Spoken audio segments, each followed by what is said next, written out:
नमस्कार दोस्तों, आइए जानते हैं उत्तर प्रदेश की टॉप 25 बड़ी खबरें। कमेंट में बताइए आप यह वीडियो किस जिले से देख रहे हैं।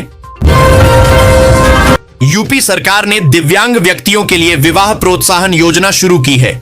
इस योजना के तहत पात्र दिव्यांग जोड़ों को शादी के बाद 2,50,000 रुपए तक की आर्थिक सहायता दी जाएगी।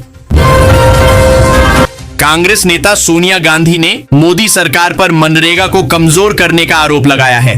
उन्होंने कहा कि सरकार ने इस रोजगार गारंटी योजना पर बुलडोजर चलाया है और कांग्रेस नए काले कानूनों के खिलाफ मजबूती से लड़ने के लिए पूरी तरह प्रतिबद्ध है। उत्तर प्रदेश सरकार की पेंशन योजना के तहत 60 वर्ष की आयु पूरी करते ही पात्र बुजुर्गों को बिना किसी आवेदन या दफ्तर के चक्कर लगाए हर महीने 1,000 रुपये सीधे बैंक खाते में मिलेंगे। इस योजना का उद्देश्य बुजुर्गों को आर्थिक राहत देना है। पीएम आवास योजना के तहत 23 दिसंबर को 18,500 लाभार्थियों के बैंक खातों में 1,000 रुपये मिलेंगे। करीब 100 करोड़ रुपये ट्रांसफर किए जाएंगे। लाभार्थी आधिकारिक वेबसाइट या संबंधित पोर्टल पर जाकर अपनी पात्रता सूची में नाम देख सकते हैं। सरकार का उद्देश्य गरीबों को समय पर आवास सहायता देना है।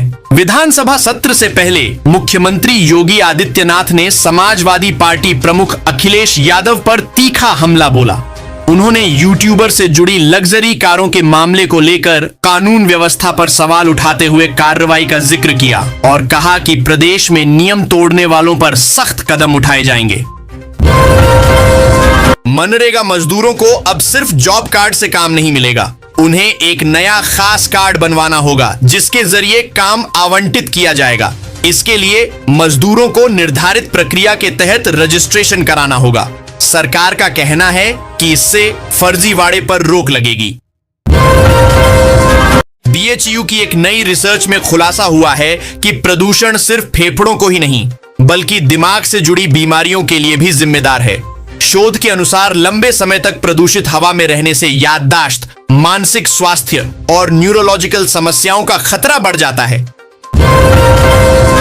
यूपी में पीएम कुसुम योजना के तहत किसानों को सोलर पंप लगाने पर भारी सब्सिडी दी जा रही है। इस योजना 2023 तक जारी रहेगी। इससे सिंचाई की लागत कम होगी और बिजली पर निर्भरता घटेगी।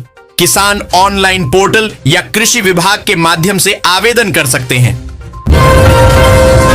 उत्तर प्रदेश में एसआईआर से जुड़ी प्रक्रिया की आखिरी तारीख को लेकर लोगों में असमंजस है। सरकार द्वारा तय की गई समय सीमा जल्द खत्म होने वाली है। हालांकि तारीख आगे बढ़ेगी या नहीं, इस पर अभी आधिकारिक पुष्टि नहीं हुई है। लाभार्थियों को समय रहते प्रक्रिया पूरी करने की सलाह दी गई है। यूपी में बिजली बिल राहत योजना 1 दिसंबर से लागू हो चुकी है। इस योजना के तहत उपभोक्ताओं को 100% ब्याज माफी का लाभ मिलेगा। इच्छुक उपभोक्ताओं को जल्द रजिस्ट्रेशन कराना होगा ताकि वे बकाया बिलों में राहत पा सकें। नया फास्टैग टोल पास बनाने को लेकर नियम तय किए गए हैं। यह पास किन मार्गों पर मान्य होगा, कहां नहीं चलेगा और कितने ट्रिप मुफ्त मिलेंगे, इसकी पूरी जानकारी जारी की गई है। यात्रियों को टोल शुल्क में राहत देने के लिए यह व्यवस्था लागू की जा रही है। अगर आयुष्मान कार्ड नहीं बन पाया है तो चिंता की जरूरत नहीं है। यूपी के औरैया जिले में 25 दिसंबर तक विशेष अभियान चलाया जा रहा है जिसमें पात्र लोगों के आयुष्मान कार्ड बनाए जाएंगे। इसका उद्देश्य ज्यादा से ज्यादा लोगों को मुफ्त इलाज योजना से जोड़ना है। मुख्यमंत्री योगी आदित्यनाथ ने विदेश भेजने के नाम पर हो रहे फ्रॉड पर सख्त रुख अपनाया है। उन्होंने अधिकारियों को निर्देश दिए कि फर्जी एजेंटों के खिलाफ कड़ी कार्रवाई कर उन्हें जेल भेजा जाए। सरकार युवाओं को ठगी से बचाने के लिए कठोर कदम उठाएगी।